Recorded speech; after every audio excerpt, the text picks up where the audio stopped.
was the low-budget B movie. But down the street were professionals. What are those guys doing? They're with the new Zemeckis and Spielberg movie. Well, I floated away in some B-grade high school werewolf movie. A day or two after our Christmas break, Gary David Goldberg had summoned me into his office. I have a confession to make, Gary began. Just before the start of the season, Steven sent me a copy of the script. Whenever Gary said Steven, I knew he meant Spielberg. Steven wanted you for the lead role. They came to me asking if there was any way I could let you out of the show. I didn't mention it to you then because it was just impossible. They started shooting a couple of months ago with Eric Stoltz, but they don't think he's the right fit for the role. It's going to be expensive, but they want to reshoot all of his stuff. My head was spinning.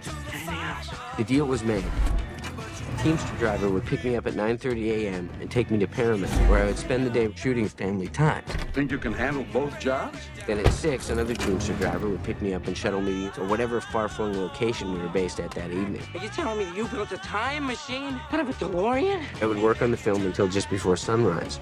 At that point, I'd climb into the back of a production van with a pillow and a blanket, and yet another Teamster driver would take me home again.